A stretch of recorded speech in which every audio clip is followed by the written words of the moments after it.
Today I'm going to be reviewing some videos. First, I'm going to give you my raw reaction to the video. After that, I'm going to break down each video and then tell you what I would do if I was in that situation and give you some thoughts to think about if you find yourself in these types of situations. There we go.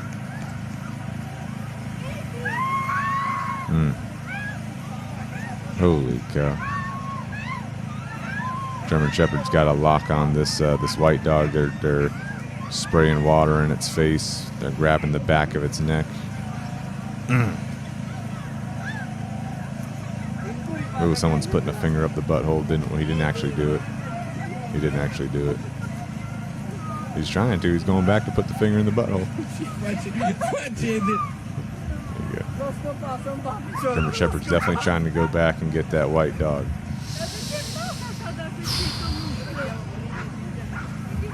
I'm just reading a comment. I'm reading a comment here. The white dog made a full recovery.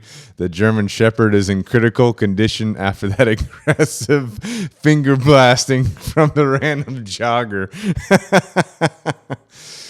So in all seriousness, this is a terrible situation. So we don't really see what happens before the video started, but we've got this German Shepherd. He shows up. My assumption is he's off leash or got off the leash, run towards the white dog and latched onto that white dog. And so what ensued was several minutes of this German Shepherd thrashing the white dog, crunching it with its jaw. Obviously, bystanders running up. We have people trying to put water in the face. So we have this one lady or man, I don't know who it is. They're in this black jacket. So up to this point, it's just been people running up. The one guy has a water bottle, throwing it in the face. Nobody's touching the dog. No one's making any action. The owners of the little dogs are just standing there. They don't know what to do. We have somebody in a black jacket, runs up, straddles the German Shepherd, and grabs on to the back of the dog's neck, which I think is a good move in this situation because now you're putting some control over that German Shepherd. You've got your legs on either side, so now you can control the way their body's moving left and right, and then you grab onto the back of their neck, so you have some sort of control over their head. Anytime you're in this situation, though, you have to be extremely careful because dogs will redirect, okay? At any point in time, if this German Shepherd lets go, it could redirect and latch on to the person. So you have to be very careful when you're doing this. And just simply holding them by the scruff of their neck is not going to be enough to actually control the dog.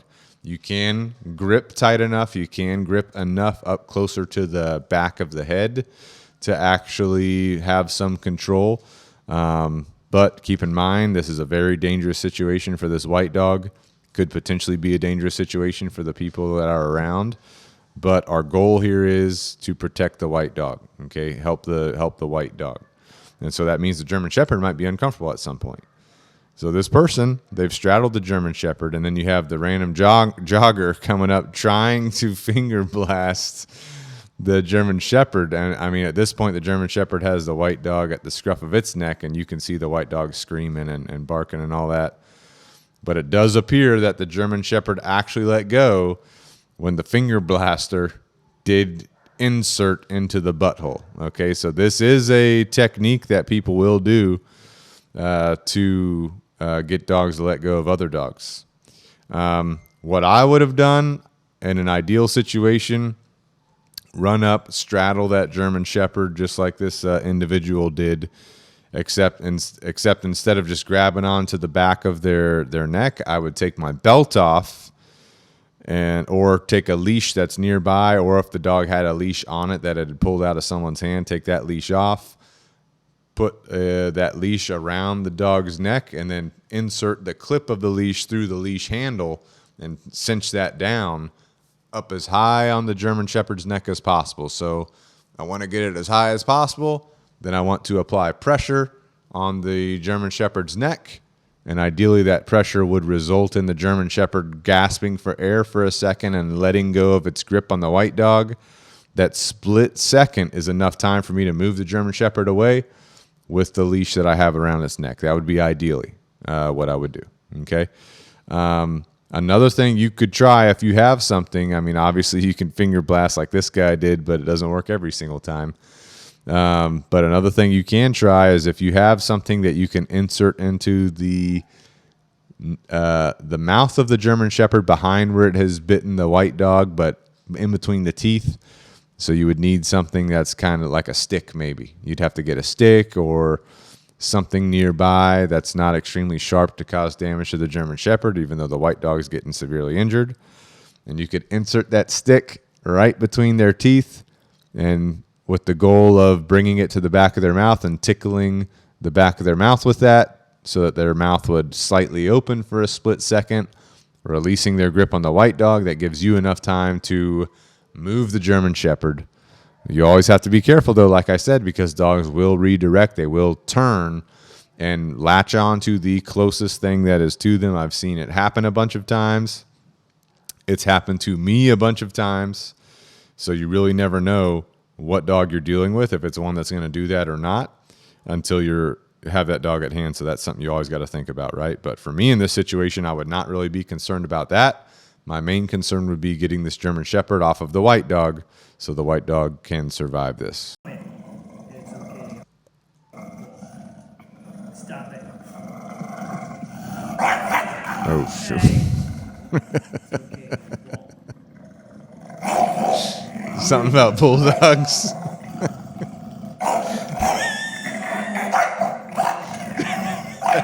There's something about bulldogs that's just funny when they're misbehaving like this.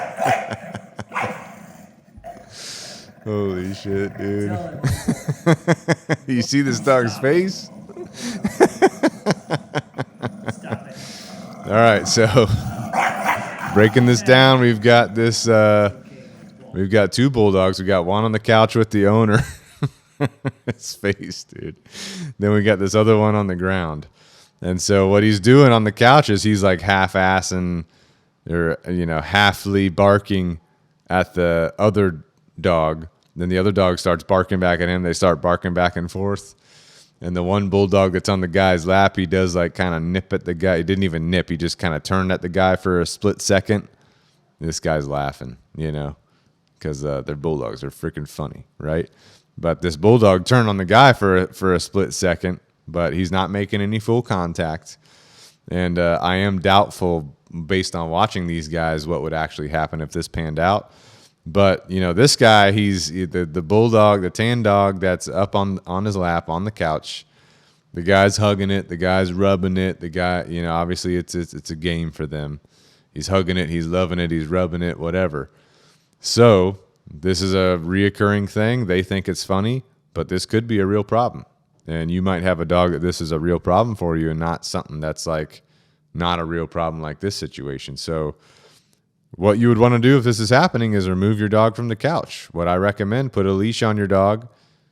Tell your dog to get off the couch and make them get off the couch with that leash. Now, if they're used to being on the couch, they might try to jump back up. You're going to take them right back off with that leash. But you need to apply some sort of more extensive structure in your home.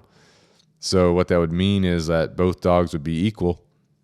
You don't let one dog be over another dog, right? In situations like this, so you make them equal, and then you implement some structure. So the couch is only for when you tell them to get on the couch, and only if they're on good behavior. So in this case, you might take the tan dog off the couch and let the brindle dog come up on the couch, since the tan dog is the one that's being territorial over the couch and being dominant over the couch. The other thing you would do with them is, I'm sure they do this, but walk them together, train with them together, because you need these dogs to be equals, right? Any sign of dominance, you would not allow that. So at any point in time in the house, if the tan dog is trying to steal the brindle dog's food, or the tan dog is bullying the brindle dog, you don't allow that. You use your leash, you use your training, you use your communication to prevent that from happening, so that the tan dog understands it can't dominate the brindle dog. So that's what you would do in a situation like this for sure. All right, we got something going on here. We got a dude and his dog on the bed. Looks like the dog is growling at him. I can't really see what's going on here. Let me keep watching here. Definitely got a package on this dog.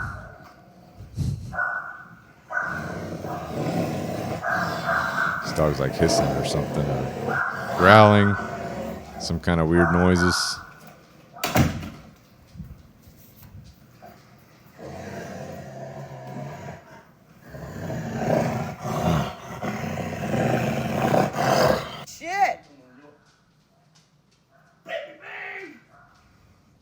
Dog's still on the couch. Now the guy's, I don't know what this dude's doing. Dude's like shoving his face in the dog's face. Lou, you bit your daddy. I guess the guy got bit by the dog. You bit. Dog's now in the bathroom. Dude got bit. One quick thing about this. I guess TikTok has actually already thrown on a label on this. Participating in this activity could result in you or others getting hurt, which I think it's good that they're doing that now with all these videos popping up of people roughhousing with their dogs and doing things with their dogs that could cause damage to them. So we got this guy, you know, he's rolling around on the bed with his dog. His dog seems uncomfortable. I mean, this guy's got the dog forced on his back, which a dog on his back is in a submissive position. The dude is obviously exerting a dominant position over the dog. So that's what you're doing here. Whether you think you're playing, whether you think you're hanging out with your dog, the dude is completely laying on your dog like this. You're asserting a dominant position. Your dog is in a submissive position, right? And you're forcing that on your dog. So with that being said, I would not recommend this, obviously. What I would recommend is proper, structure, proper boundaries in the home. So if you have your dog on your bed, that's cool. As long as your dog's not asserting dominance over you or anything. I always tell my dog when they can come up. I always tell my dog when they should get off, right? Your dog should respect those. If your dog doesn't respect those, then it's probably not good for your dog to be on the couch with you or on the bed with you.